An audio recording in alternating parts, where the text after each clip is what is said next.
Hi, good morning. Are you able to hear us? Yeah. Good morning, sir. Morning, hello. Good morning. Hello. Sir, it's an honor truly to kind of interact with you. And we really appreciate you taking time out, sir. We've been visiting to your office pre-COVID. It was always nice and a warm reception from Ramaswamy, sir. Trying to take us through the journey on the CV space and some bit of Sundaram Finance. And that's what has kept us hooked onto the finance to your business model. I mean, what we have always looked at is let's look more at business model rather than the financial model. Because if we have everything right in terms of business model, the numbers will flow through. And your is a testament to what we have seen through. If we just get things right, there is no reason that despite CV cycle, you would still do the required return ratios, which investors on the street look at. So what we did was we used to cover Sundaram Finance in Centrum Capital, where I was part of there. I was part of an analyst. We recently moved to Monarch Net Worth. We started the institutional equities desk, and then Pooja joined in. And she's the one who initiated coverage on Sundaram Finance. Again, Ramaswamy sir was instrumental, we would say, in helping us understand nuances. And we've been hearing a lot about you and sir Raju sir. When I spoke with some of our clients, they did make a mention that whenever they are in Chennai, you would have taken your time out to meet them. So we just thought if we could connect all the dots, see if there is any way we can strengthen the relationship and maybe act as a bridge in terms of connecting you with the investors. And that was the idea where all of this originated. Yet again, I really thank you, sir, for considering our request. We have a long list of investors who are keen to hear you. And it ranges right from CIO level and CIO at senior funds to analyst in funds. And we also have some of the private equity clients who are looking to join in and hear you today. Mr. Kaushik Narayan, the session after this one, he's based out of Chennai itself. He works with, he runs an organization called Leap Trucks. So even when we mentioned that we have Rajiv Lochan sir and the entire management team, even he was excited and he said that we would want to be part of the session. We said, yeah, happy to kind of go through. So, sir, we are at 10 here. We've kind of broadly discussed on how we want to take this discussion forward. We'll limit this to 50 minutes. We are at 10. Can we kind of open the window? I mean, we have put everyone in the waiting room. Can we kind of start admitting people? Yeah, please do. I just want to thank you for your kind words and also, more importantly, for thinking of us and giving us this opportunity. So thanks a lot for that. No, sir, that's genuinely. It's an honor for us. Good morning. So genuinely, good morning, it's from gentlemen. the heart. Hi, good morning, sir. gentlemen. This is Dipankar here. We spoke yesterday. Yeah. Hi. In fact, face to face, we are meeting all three of you for the first time. I've had a lot of conversations with Mr. Ramaswamy earlier, but we have not met face to face. And of course, with you, we haven't met before. So thanks for gracing this occasion, and sure you'll find it very useful. It's going to be a short interaction, but it'll definitely be very useful.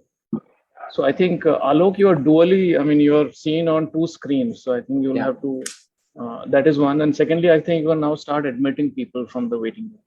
Yeah.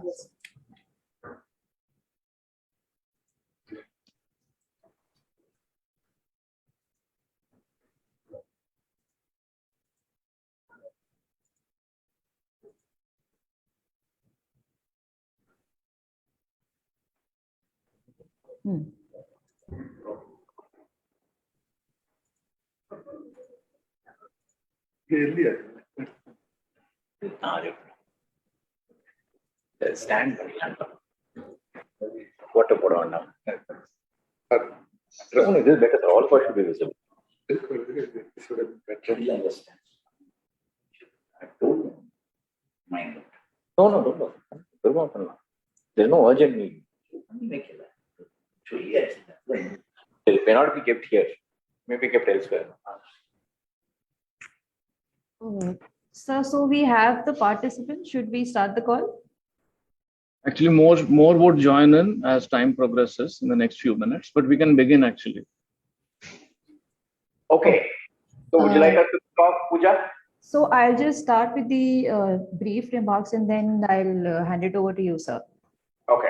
So good morning, everyone. Welcome to Monarch Network Capital's Fast Track Commercial Vehicle Day. In the first session, we are hosting Sundaram Finance Limited, which is represented by the Managing Director, Mr. Rajiv Lochan, Deputy MD, Mr. A.N. Raju, and the CFO, Mr. M. Ramaswamy. We would start this session with the opening remarks from the management and then proceed with the Q&A session. Kindly note that the participants' line will be on mute mode. Post management remarks, if anyone wants to ask a question, you can press the raise hand button. You can also post your questions in the chat box. This session would be of around 50 minutes as we have 2 more sessions lined up. So I will now hand over to Rajiv, sir, for his opening remarks. Over to you, sir. Good morning to all of you. First of all, I'd like to thank Monarch Network Capital for thinking of us and giving us this wonderful opportunity on the CV Industry Day. Very grateful for that. As Pooja mentioned, I'm joined by my colleagues, Mr. Raju and Mr. Ramaswamy, both of who are veterans of the company and have frankly built the company. I am relatively new to the organization, but feeling very much like being part of a family that I've grown up in. And very glad to participate in today's event. What we've been asked to do is spend maybe 10-15 minutes upfront offering some remarks on the industry, which I will do. And then we look forward to any questions or any comments that all of you might have. And it'll be a good opportunity for us to exchange views and perhaps learn from each other. What I thought I would do is structure my remarks at least in 3 parts. First, do a look back on the CV industry, which I'll keep somewhat brief. And then we'll sort of look ahead to share our perspective on how we see the sector playing out, what some of the underlying dynamics are. And then I'll just save a couple of minutes at the end to talk a little bit about our own approach and plans and so forth. So that's how I thought I'd structure these remarks. I'll try and keep it to 10 to 15 minutes as requested. As all of you are aware, the commercial vehicle industry has been through a fairly tough time. I think COVID has only been the last challenge in what has been a series of challenges over the last 3 or 4 years. Pretty much right after GST implementation, in many ways, things have been somewhat rocky. I think the axle load norms that were introduced, the transition to BS6, the liquidity crisis that we witnessed in 2018-19, which then caused financing to the sector to get a little bit more challenged. And of course, lastly, COVID now. So it's been a series of almost mutually reinforcing negative impact to the sector. And that down cycle has therefore been quite sharp over the last 3 or 4 years. And as a consequence, essentially what has happened now is there's a bunch of excess capacity that has been created. And demand, therefore, has also been impacted on the demand side. So the combination of excess supply and lower demand has obviously skewed the economics of the sector. From a peak of about, 350,000 units in 2018-19 that we saw, we closed this past year at maybe, 120,000, 130,000 units, 140,000 units, somewhere in that range, almost a third of what we saw at the peak. And, the run rate in the first half of this year has somewhat maintained at these levels, right? And in many ways, we were expecting right about now for the recovery to pick up and the upcycle to begin. I think what COVID has done is in many ways sort of pushed that out perhaps a quarter or 2. And of course, the commercial vehicle industry's fortunes are very much tied to sort of the economic activity more broadly. And as that economic activity picks up, it is likely that the commercial vehicle demand will also pick up. I think the most important set of trends over the last 2 or 3 years have been sort of an increase in overall tonnage on a unit basis. So, we're seeing now units at 30 tons, 40 tons, 50 tons and so forth, and that tonnage has moved up. We're also seeing newer, smaller tonnage vehicles in the commercial vehicle space, which is, I think, an important, interesting trend, particularly for our customers. But more critically, I think over the last 6 to 12 months, viability of the commercial vehicle operator, particularly the small road transport operator who we tend to serve, their commercial viability has been quite depressed, primarily because of the excess supply and therefore depressed demand, that dynamic causing freight rates to remain, somewhat flat, if not even in some segments. Through the course of the pandemic, we've seen freight rates compress because there've been sort of irrational pricing that, given the excess supply, people were driving. And in parallel, we've also seen sort of the input costs move up quite substantially. Diesel is moved up quite sharply in the last 6 to 12 months. And that has put a strain on the viability of our customers and the commercial vehicle operator in general. So it's been a little bit of a tough period as I look back at the last 3 or 4 years. Looking ahead, as I mentioned, we were expecting that the second half of this fiscal would begin to see the upcycle commence. And going into our budget planning, for example, and this is true of all our OEM partners, as I look at my peers as well, I think there was a sense of optimism that this year would begin to see a sharp uptick in the overall commercial vehicle industry's fortunes. And we certainly sort of did our budget planning with a sense of optimism, given that we felt that a low was reached or nearing being reached, and that we were starting an upcycle.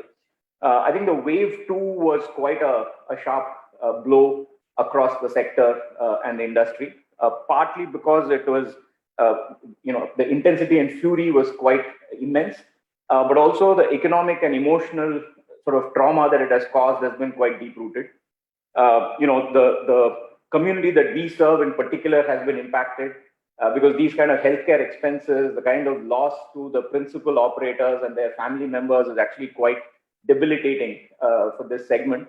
And so the fortunes of the commercial vehicle operator segment have been further sort of exacerbated, I would say, through wave 2. As I look ahead, it's probably worth looking at the broader commercial vehicle industry in sort of 3 slivers: medium and heavy commercial vehicles, intermediate commercial vehicles, and light and small commercial vehicles. Traditionally, we've seen those 3 segments having different dynamics, and at least the second segment, the ICV, is one that is emerging quite with some interesting dynamics, so it's worth looking at those. If I look at the MNHCV in particular, the bulk of the pain that I described has probably been felt by that segment the most, and operators in that segment have probably felt the most pain, particularly through the COVID period of the last 6 to 12 months. And within the MNHCV segment, I would say it's particularly the small road transport operator and the market load operators who've been impacted quite a bit. The dynamics around the supply demand I've already mentioned. I think that was quite severe in this segment.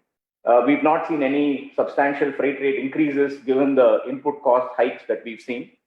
And more importantly, for the MNHCV operators in this segment, I think the cash flows have also been jammed, whether it is from their end customers, corporates, contractors, even governments, I would say. I think what COVID has done is put a little bit of a greater tightening, if you will, of cash flow and cash flow management. And so this segment has particularly faced a fair bit of tightness, if you will, although liquidity has been aplenty and the measures that the government and the RBI have announced have been quite helpful. The fact that cash has not come through on a timely basis has created a fair bit of pressure. And that, when you combine with the input costs going up, diesel and the cess sort of moving up quite a bit, viability actually gets jammed quite substantially.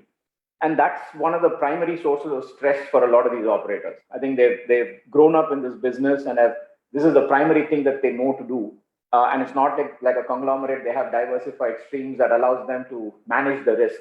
So for a lot of them, their livelihoods have been quite deeply impacted. And as we look ahead, this pain will continue for a little while. I would say particularly there are some subsegments that continue to remain quite deeply impacted, which are primarily COVID related. So for example, if I look at the tourism sector, a number of the bus operators that play in the tourism space, interstate buses, tourism-related buses, tempo traveler operators are in deep stress and continue to remain stressed. Likewise, the education sector, where operators of school buses and college buses who've just not seen the educational institutions open up for a 12, 18-month period. Essentially, they've not been able to use their assets. Some through COVID, we've heard stray reports of repurposing of a school bus into an ambulance and things like that. But those were, very opportunistic, short-term kind of moves people made. But as I look back at the last 12, 18 months, it has been quite a bit of pain for the school bus operators and the college bus operators in particular. And of course, anyone related with the tourism segment more broadly has also gotten impacted, tourist taxis and such, although it's not directly MNHCV. But if I look at the pain, therefore, it's been quite substantial in some of these sectors. And market load operators associated with specific subsegments in different parts of the country have also been impacted. So, for example, cement industry is doing quite well in the north, but not so well in the south. And so some of the cement industry related transport operators, Andhra, Karnataka have faced quite a bit of strain.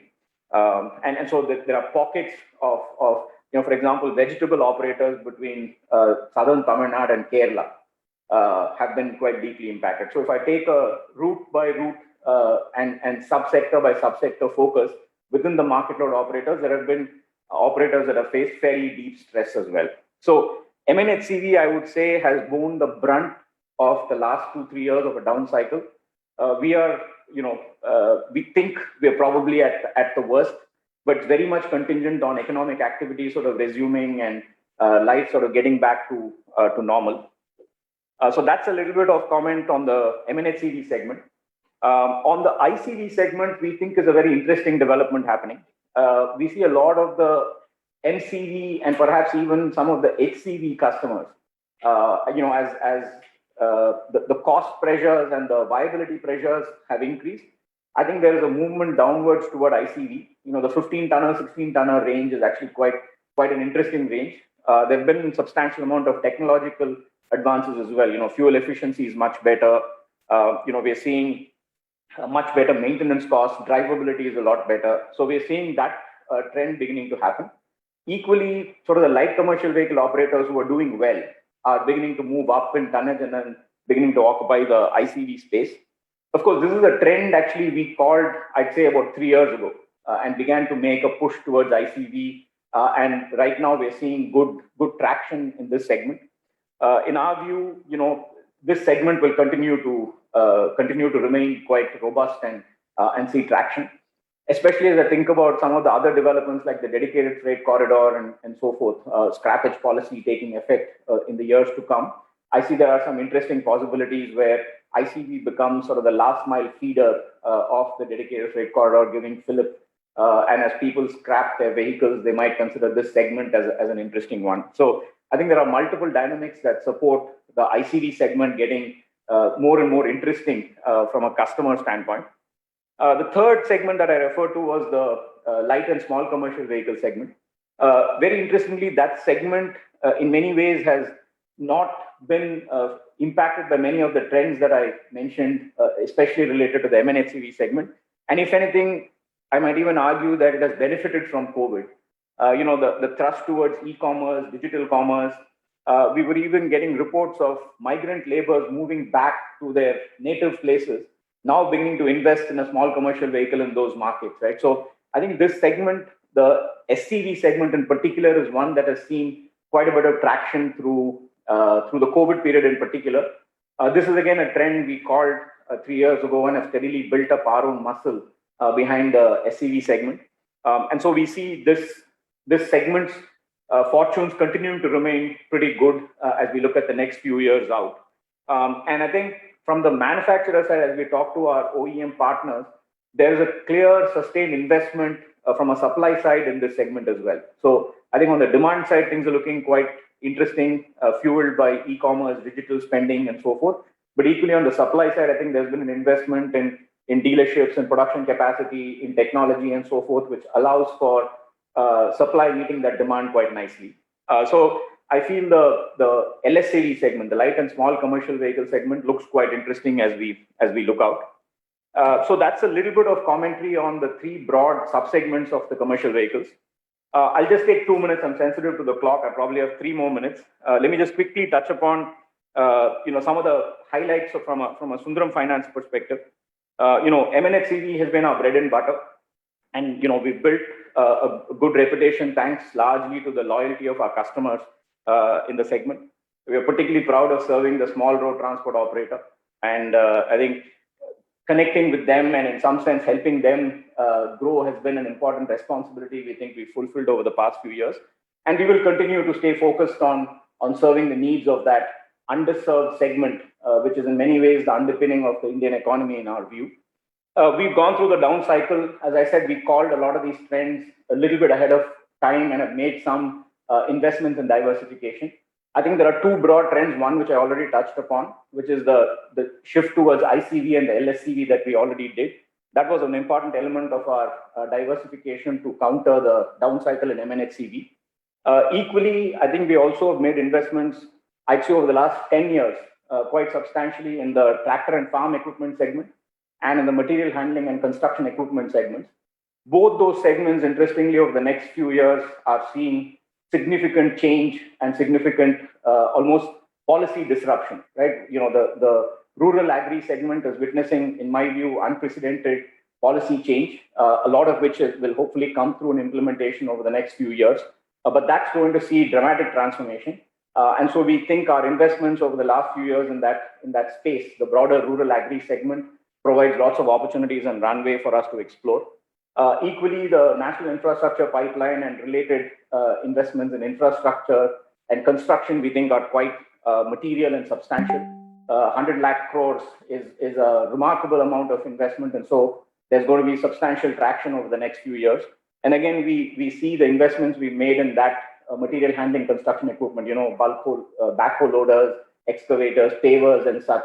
That segment actually beginning to build on the foundation we've laid. So we see that as a very interesting opportunity for us. And the third piece of diversification we've done is sort of the geographic diversification. Historically, we were very much a south-based player. Many people still perhaps see us as a south-based player. But 40% of our branch network, 40% of our business, 40% of our people are now in the western, northern, and eastern markets. And we've grown our footprint there quite nicely over the past few years. So we see that geographic diversification also quite an important set of investments we've made over the past few years. I do want to close with a note on COVID. COVID, particularly phase 2, has been especially trying for us and our people. We have prided ourselves in sort of providing a human touch and a personal connect with our customers. That's been our greatest source of strength and why we think our customers sort of reciprocate with loyalty and why our people come to work every day charged up. I think what phase 2 did was, of course, there was healthcare impact. Of course, there was economic impact at a company and a personal level. But to my mind, the bigger impact that we faced was the inability of our people to grieve and condole with our customers, right? Traditionally, we have celebrated the victories of our customers and we've mourned the tragedies of our customers in person. That's been the Sundaram experience and the Sundaram style, right? And we literally prevented our people from stepping out during wave 2 because we felt it was important to protect and take care of safety and health of our people rather than put them through risks. But that has been quite a trying experience for us. I think time heals. And I'd say the past 2 months we've healed as we've had the chance to go back and connect with our customers. But I think that emotional cost has been quite heavy on our people. And so as we look ahead, I'd say, our priorities remain serving our traditional customer segment with the diligence and focus that we've always served, which is essentially the small road transport operator, the underserved small operator in this segment. I think restoring our asset quality and to our traditional levels, we still remain best in class, but we're still far from where we traditionally have been and where we'd like to be. So getting that back and ensuring that we preserve our capital is an important priority. And as I mentioned, there are several growth opportunities ahead of us, and we will continue to rely on our time-tested trinity of growth, quality, and profitability. and we'll strive to strike that balance. But above all else, we just want to ensure that we deliver the Sundaram experience to each of our customers, big and small, in keeping with the ethos of Team Sundaram. So that's a little bit of commentary on what we've come through and where we are. I may have exceeded time by a couple of minutes. I seek your forgiveness, but I'm happy to now take questions. I have my colleagues, Mr. Raju and Mr. Ramaswamy with me, and we'd be happy to offer a view on any areas that might be of interest to you. Thank you so much, sir. That was very insightful. We already have some questions in the chat box, so I'll just start reading out. The first question is from Mr. Sham. He's asking, can you please comment on the fleet operator profitability? How are the large operator profitability compared to small operators profitability? And between market load segment and contractual load segment, how does the profitability vary? I will give a broad view, but I'll request Mr. Raju to offer deeper insights. In general, I think the fortunes of larger players have been better compared to the smaller players. And this is a trend across, I would say, corporate India, not just this segment, right? I think post GST, what has happened is there has been a squeeze on the small and medium enterprise, more so at the small end of the enterprises across corporate India. In many ways, I think that is the design. We have 6.3 crore SMEs in the country. And for an economy of our size, we probably 3 times or 4 times as many. So we have a number of dwarves who are small and will never grow. And whereas we actually need children who will grow quite rapidly. So that's in many ways a characterization of the challenges that corporate India has faced over the last 4-5 years, I would say, ever since GST has come in. I think that trend has very much played out in the segments that we operate in as well. I think the fortunes of the larger operators, fortunes within operators who've had free vehicles have been much better than those that haven't had that flexibility and freedom. And therefore, the small operator have certainly got squeezed. And as I mentioned, the viability has remained stressed, both as a result of freight rates remaining capped and the input costs going up, particularly diesel, which has hit the smaller folks quite substantially. And that has certainly placed a lot of strain. But let me request Mr. Raju to offer sort of his perspective as he sees trends across the country. I think I will echo what Rajiv said. In addition, what has happened is also that the larger customers have registered with GST and they are filing GST returns. So they claim the credit for the GST input credit, which is not possibly available for a small operator unless he complies with the GST requirements. So that challenge, coupled with COVID, many of the smaller guys did not do. So to that extent, the sector has moved favorably towards the larger operators. On the contract versus non-contract, the contract provided in many places, what we found is that the contract provided for adjustment after 30 days for a diesel price increase of, let's say, 2 rupees or 3 rupees. It was not calibrated at 50 paisa or 1 rupee, and the diesel price just moved. So the lag is one. Second thing is the credit period. Now this immediately put a squeeze on the working capital of the operator. Already he was squeezed on various other fronts. This elongated the working capital, the requirement, increased the requirement and elongated. Rajiv mentioned in his opening remarks that the working capital cycles have all elongated. And I think that's where corporate India, possibly in the contractor segment, when I say contractor, not the construction contractors, I'm talking of the contracted load, the freight contract, corporate India has delayed payments. So earlier it was 60 days, is now possibly some departments in corporate India got affected. So they were closed, the bills could not be processed, or the bills could not be submitted by the contractor, the freight operator, because his people were affected. So the elongation of the cycle has moved. Now we are seeing close to 120, 150 days. Both put together, working capital strain is also there. They're coming out of it as the bills are now getting submitted, processing has started. We are seeing improvement, but a long way to go. Right. We have the next question from Mr. Antariksh. He's asking, does Sundaram from a medium to long-term perspective plan to make changes to the standalone business such that the core ROEs go up to mid or high teens? If yes, what? And what will the current run rate remain the target, or will the current run rate remain the target? Okay. I'm not sure how the gentleman is defining core ROE. The way we define core ROE is we net out investments in our subsidiaries and joint venture associate companies and then calculate ROE. That core ROE, if memory serves, Mr. Ramaswamy, correct me, is already at about 19.5% this past year that we closed. And I think for the previous year, it was about 16.5%. So our sense is the core ROE already on the current sort of set of operations that we're on, asset classes, geographies that we focus on, is already in the high teens. And, that's the current position. But if there's a misunderstanding I have on the core ROE, it will be worth getting that clarification. Okay, he has another question. How has been the nature of restructuring offered? Is it a 1 to 2 year of EMI holiday, or is it lowering of EMI or extension of tenor? And based on how things are evolving, how much of the restructured customers can be expected to get back to business in the next 3 to 6 months?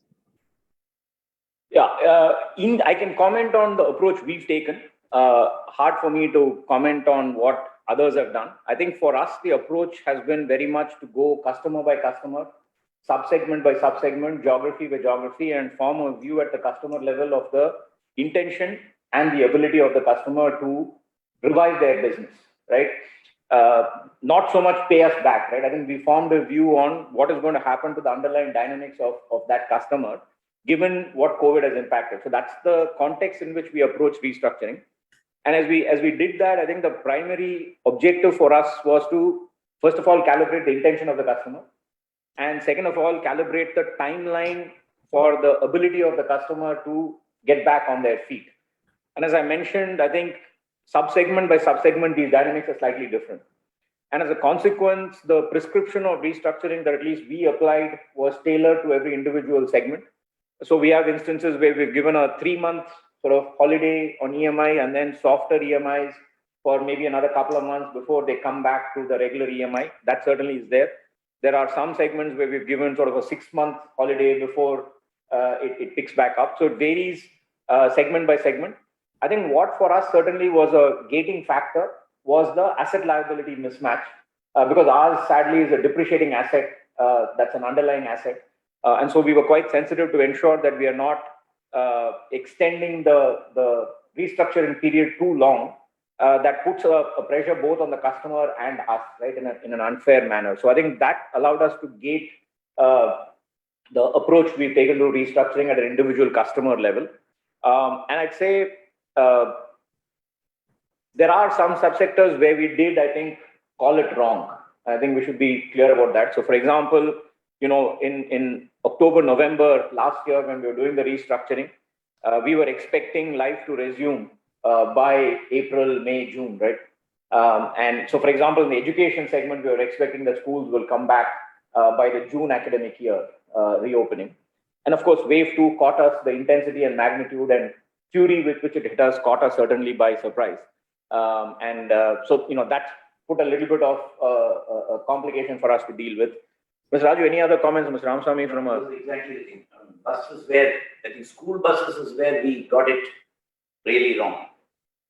And so one more point is that when RBI, after this COVID-2 relief measures, when they announced restructuring for 2.0 rather, at that point of time, there was a notification in respect of restructuring of loans to individuals and small businesses.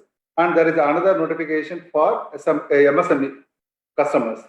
So in respect of the individuals and small businesses, where the customer had availed restructuring under the earlier plan of 2020, August 2020, and the tenor not got extended up to 24 months, which was permissible under the RBI circular, that the loan can be extended by another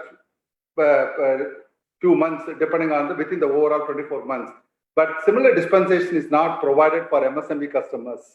So I think RBI I think many of them are industry people are represented to the RBI, because many of the bus segment and school buses are also comes under MSME, and where the loans were not restructured up to 24 months in the last restructuring exercise of 2020, they are now got affected actually because of RBI not providing the support. Okay. If anybody has a question, they can post in the chat box or can use the raise hand button.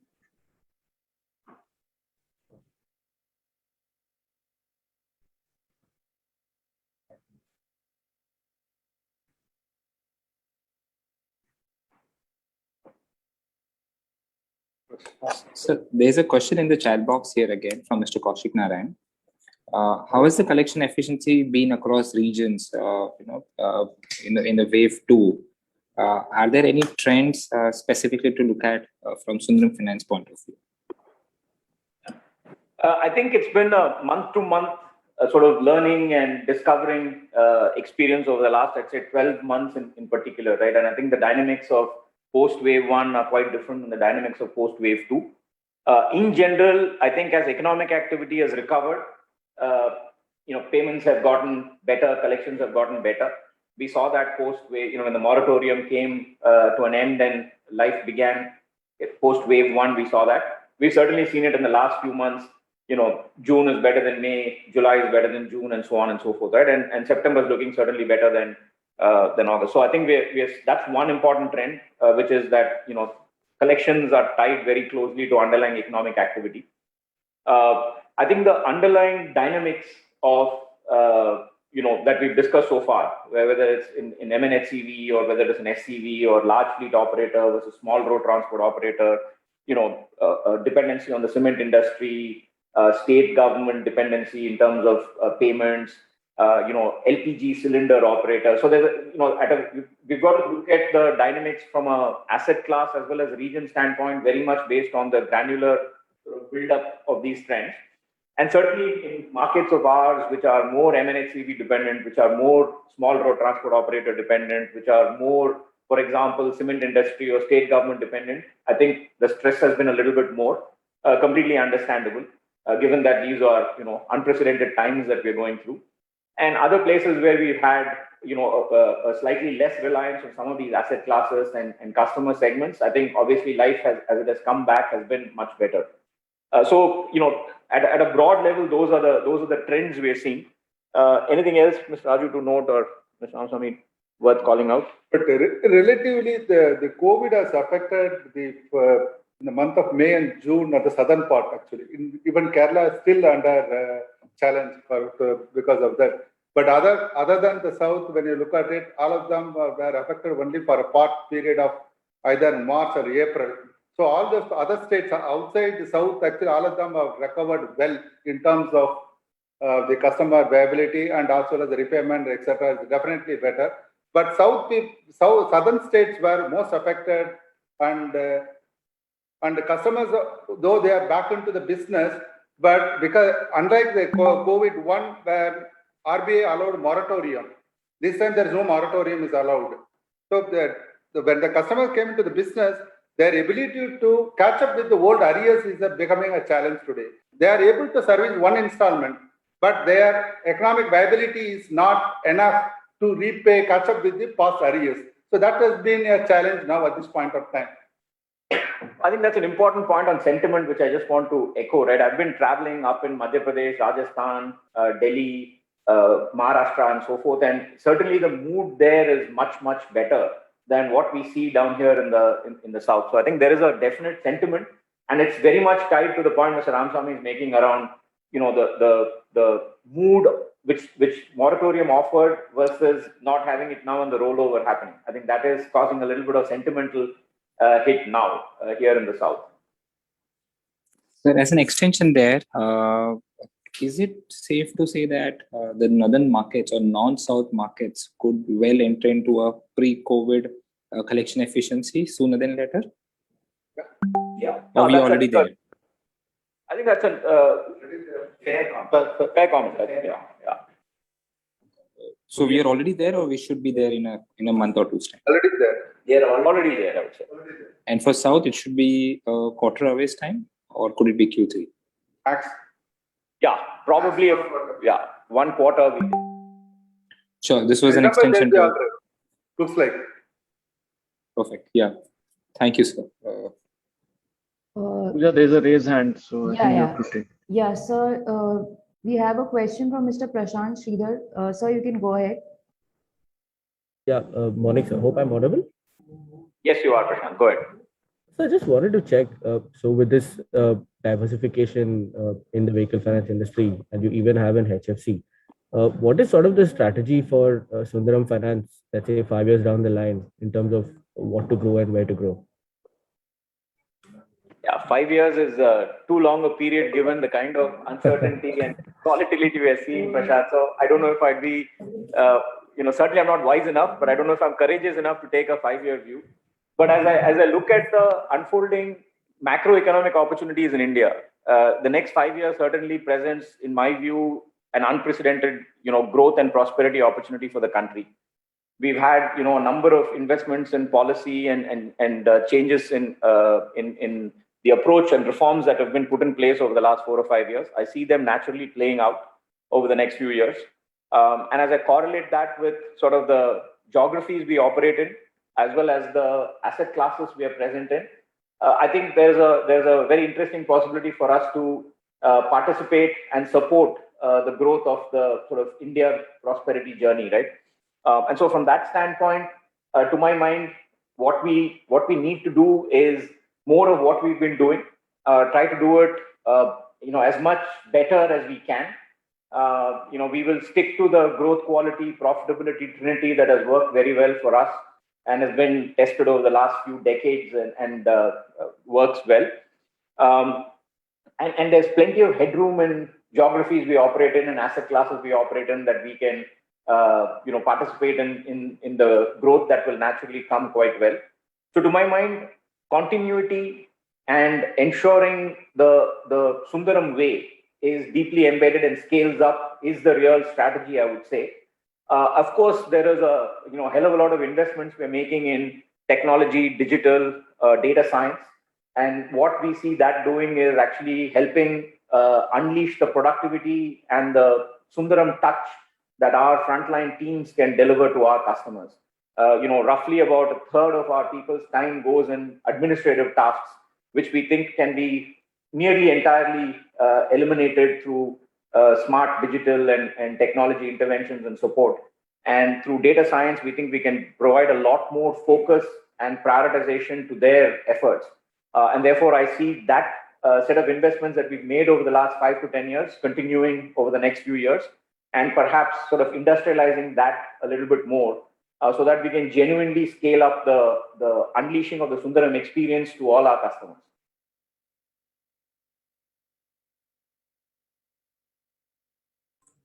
Sorry, I was on mute. Fair point, sir. I just wanted to check on one more trend. So when we look at the transportation sector over the last 1 year or so, there seems to be a lot of investments going into warehousing or setting up more localized warehouses, which sort of has an effect of making the transportation sector more formal, so to say.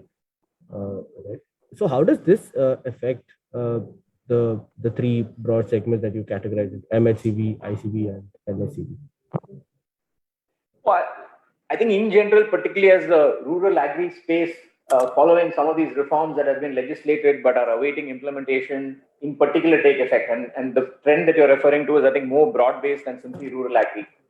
But I think, if I took rural agri as an example, it's genuinely going to be transformational in terms of the supply chains there. I think we're going to move away from gunny bags to bulk storage, with contract farming becoming available, with procurement being much more broad-based than simply at the mandis and the APMCs. I think there's going to be a lot more interesting competition that will break the monopsony that we've been shackled by over the past several decades, I would say.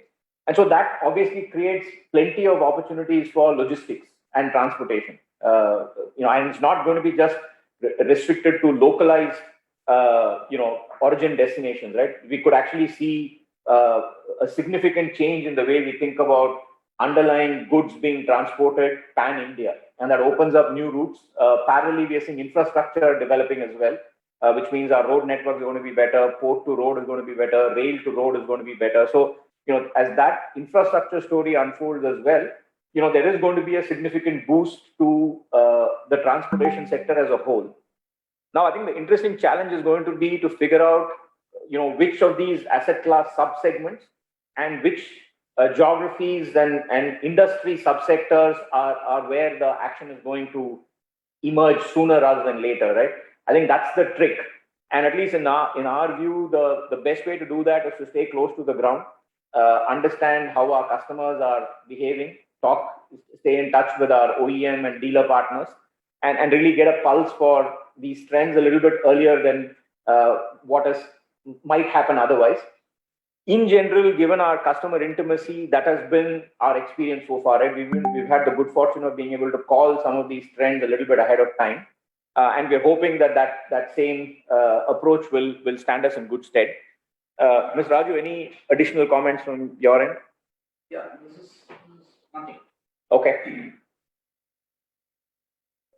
Sure, that's it from my side. Thank you so much, sir. You've been pretty helpful. Thank you. Sir, we have some more questions in the chat box. Sneha has a question. Any change in borrowing mix and your outlook on cost of funds and margin front? I would request Mr. Ramaswamy to answer the question. I'll just give a short preamble that we've been very blessed to have, very, very good access to funds. Largely, I think because of the reputation we have and the tradition that we've adhered to. But equally, I think Mr. Ramaswamy and his team do an outstanding job in maintaining the relationships with our lenders and ensuring that we get a fair pricing for what we do. But I request him to offer his comments. Yeah, with so much of liquidity is there in the market, as well as the flight to safety, that the expectation of the investors, a company like us, Sundaram Finance like us, were able to borrow at a finer rate in the market the last 1.5 years. That has always been, but the last 1.5 years is really very attractive to borrow. But unfortunately, there is not much of a growth in the asset side. It is only replacing the maturing liabilities what is happening here. So that is in a way benefiting the company, because if you look at it compared to 1.5 years before and today, definitely our cost of borrowing is minimum about 2% lower across the different tenure of borrowing, whatever we do it. But on the lending side, when you look at the asset side, when you look at it, see, the commercial vehicle market is the most aggressive in terms of the pricing, which is not growing because there is a slump in the market and the demand is not there. So at the moment, we are able to have a better spread in terms of incremental business, what we are doing it. But the moment MNC's cycle come back automatically, and also as well as that, there is some sort of even among the competition also. Okay, competition, the higher end of in respect of fleet operators and etc. The competition is so tough the last 6 months. But if you talk about it prior to November, when you talk about it, November 20, I think many of the lenders are also cautious whether to take risk or not. But the last 6 months, when I look at it, definitely they are aggressive on the fleet operators' point of it. Small and medium operators, still we have not seen of much of tough competition, which used to be the case in the normal circumstances. I think going forward, when the CV industry revival start happening, there will be a normal reduction in the lending rate will also happen. But by the time when we see growth in the economy, RBI also will probably put up the rate also. That's what we believe in that. At the moment, it's a good time to borrow. And the only sort of material change in our source of funds has been that the securitization market has been somewhat low in the last 12, 18 months. And that's just a natural consequence to the dynamics in the market. We see that sort of coming back up as things sort of normalize a little bit and we get back. And the second thing, we are not borrowing much on the shorter end, because when the rates are quite attractive, on a medium-term borrowing, we slightly increase our penetration and the medium-term in CDs and other things. That's the way what we are doing. Right. So we have the next question from Mr. Lakshmi Narayan.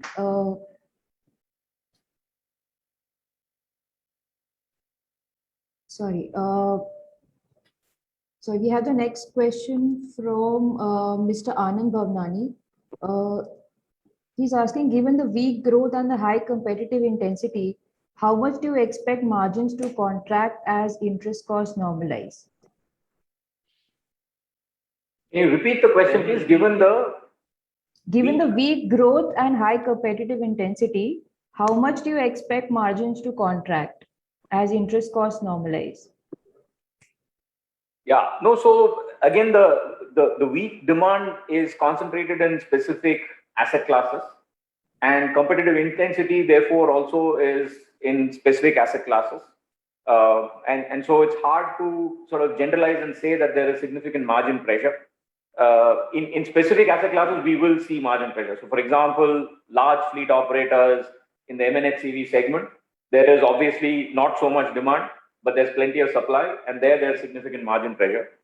But if I look at, for example, tractor and farm equipment, that segment is growing quite nicely year on year. Over the last 2 years, we've seen sort of nice double-digit growth, where demand is there, supply is in some ways the constraint, and so margin pressure isn't as much.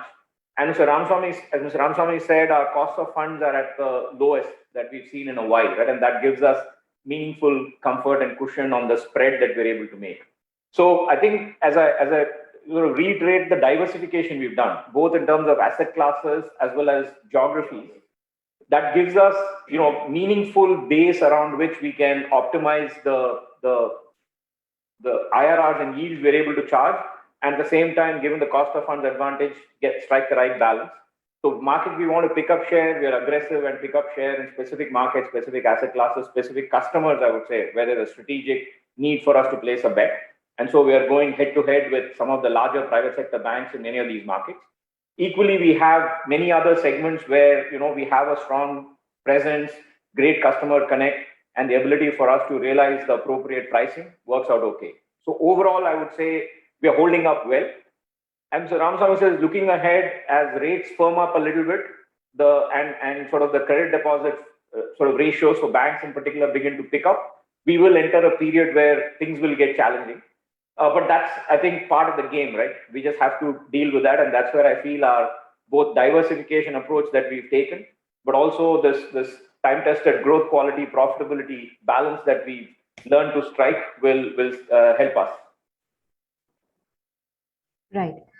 So he has another question. With the dedicated freight corridor likely to get completed in about 12 to 18 months, which can further impact the MHCV demand, when do you expect the MHCV vehicle sales to cross their previous financial year high? If we knew the answer to that question, we'd be in the wrong business, right? But with that said, I think there are multiple dynamics that the dedicated freight corridor unleashes, right? On the one hand, obviously, in the corridors that they operate, look at the northwest and the northeast corridors, the dynamics are slightly different. Underlying sectors that they serve are quite different. There's also, I think, roll-on, roll-off type arrangements that we will begin to see happening, which actually then protects the demand for road transport. Plus, the rigidity of rail transportation means the feeder routes open up to transport goods at the last mile. So that creates additional opportunities. So to my mind, if I look at the broader set of shifts that are happening, and sort of some are offsetting, some are actually reinforcing, and therefore right now at least our view is we just have to go sector by sector, geography by geography, and form a view on which asset class will have benefits and which asset class may face some headwinds, and accordingly tailor our approach there. Overall, I feel as economic activity picks up, the transportation sector's prospects also automatically pick up, because it is very much in many ways the driver of economic growth and prosperity. And so from that standpoint, it's just a matter of figuring out where we press the accelerator and where we sort of have to step on the brakes a little bit. I mean, that's very similar to what you guys do, right? As investors, you have your eggs in multiple baskets and you know where you double down and where you pull back, right? It's exactly the same approach in many ways, right? Right, sir. So we have a question from Mr. Umang Shah. Sir, request you to ask only one question because we have some more questions lined up in the chat box and we are short of time. Yeah, sure. Thanks for taking my question. I just had one question anyways. Sir, if you could just touch upon the used vehicle segment, right, and give some color in terms of demand dynamics and asset quality behavior, how different it is from the new category, and some color on within that between passenger and commercial would be appreciated. Thanks. And if I'll offer some views and I'll request Mr. Raju to also offer his inputs. I think the used segment has obviously grown now in size and scale, right? As each of the underlying asset classes have matured, just the sheer stock of used vehicles is quite substantial. And that itself bodes quite well for the opportunities in that segment. There's within use, there's a chance to work with the existing customers that as they upgrade their fleets and as they dispose of or buy their vehicles, there's a chance to finance that. That's to our mind a very interesting segment, particularly from a Sundaram Finance standpoint, because it's a known credit and a known customer. And then there is a broader opportunity where there are newer customers coming in and tapping the used opportunity.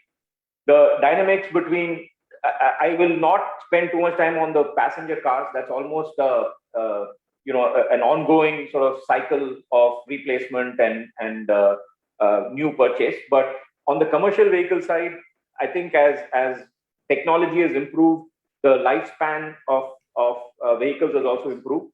There are, of course, different players that operate at different vintages of used vehicles. Our preference has always been to work at the lower end, 5, 7, maybe at the most 10 years. We never go beyond that, but there are peers of ours who operate much beyond that as well. That I think remains an important segment, especially as some of the dynamics we spoke earlier about the small road transport operator getting squeezed on the MNHCV front for the variety of dynamics, which I won't repeat. As they transition to ICVs, some of them also transition to the used vehicle segment. It's a very natural place to go. There is supply. They understand the business and the asset well. It's a natural place for them to go. So that's a very interesting segment and opportunity as well. Last point I'll make before I turn to Mr. Raju is the scrappage policy.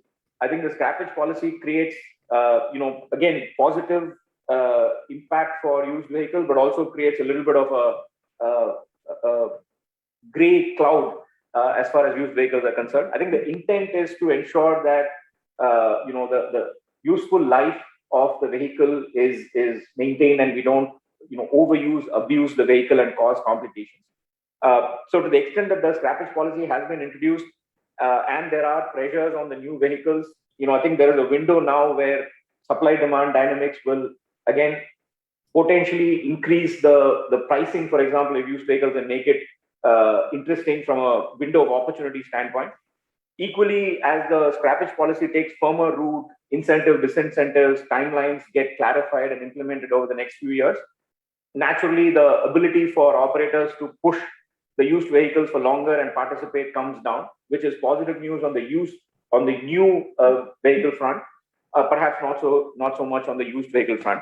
Mr. Raju, your thoughts? On the used vehicle, two things. One is the new vehicle prices have moved up substantially, and the steel input costs have also gone up substantially. So between the two, our expectation was that the used vehicle prices will also move up. We saw that happening between, let's say, February, March, is when we saw that, and we thought that will get sustained, but it hasn't. Possibly because financiers are now repossessing vehicles and that park is coming into the system. So the expected increase in used vehicle prices has not happened. So just wondering why that is not happening, I don't have an answer. Got it. Thank you. Thank you, sir. So we can take one last question due to paucity of time. So what are the top 3? I have a question in the chat box. What are the top 3 strategic priorities for the company when the situation normalizes? And how the next 10 years are going to be versus the last 10 years? That's two questions rolled into one, but we will do the best we can in the time that we have. I think in terms of the top three priorities, as I mentioned, I think the highest priority right now is to ensure that our customers are nursed back and resume lives normally. That's clearly the highest priority because I think we exist because our customers prosper. If customers are in trouble, we think we are in trouble. And so the topmost priority is to ensure that they nurse back and are back to genuinely prospering as opposed to just surviving, which is what they're doing right now. Second, a priority is to maintain that growth, quality, profitability trinity that I mentioned has worked quite well for us. The balance across those three, quarter to quarter, year to year, will change over the next few years as opportunities and stresses become a little bit more apparent. But that trinity has worked quite well in ensuring that we are consistent, we stay in the market, we serve our customers, support our partners, and therefore deliver value to our shareholders over a long period of time. And so I think the second priority is to ensure that happens well. Within the sort of growth, I think there are two or three underlying trends, as we've already discussed. As the M&HCV segment comes back up, we see ourselves participating quite smartly in that segment. That, as I mentioned, is our bread and butter. As I mentioned, the whole, the light and small commercial vehicles is like a secular growth story over the next few years. We see that as an important one that we will participate in. Rural agri, the tractor and farm equipment and associated opportunities that open up in that geography, I think we will participate. And material handling, construction equipment, the whole infrastructure story, we see participating quite well. So those would be the contours around which our growth will get driven. Of course, subject to the balance between quality and profitability. We never have, and we will not chase growth for the sake of growth. We will ensure that the balance between the GQP is maintained. And lastly, I would say, in terms of delivering the Sundaram experience in a world where increasingly we are becoming distant, remote, virtual, digital, I think the human touch, we think, continues to remain quite important. And so we will, take the advantages of technology and data to power the human touch that underpins the Sundaram experience. I think that is a very important priority that we will drive. I don't think we will ever shy away from the human touch and the personal touch that our Team Sundaram delivers to our customers. That will remain the way it has been over the last 10 years. For the next 10, 20, 30 years, I would expect and pray for. Sure, sir. Sir, we are already out of time. So participants, those questions which were unanswered, we'll take them later with the management. Sir, do you have any closing remarks? No, I just want to reiterate our sincere thanks to all of you. First of all, to Monarch Network Capital for facilitating this dialogue, and to all the participants for your patient listening to us. And those that we've not been able to answer questions, our apologies. We will find a way to connect and perhaps on a different platform address some of your questions. But thank you so much for the opportunity, and look forward to interacting more in the future. Thank you. Thank you so much, sir, for giving us this opportunity to host you all. We'll end this session. Thank you. Thank you so much, sir. Thank you. Thank you, sir.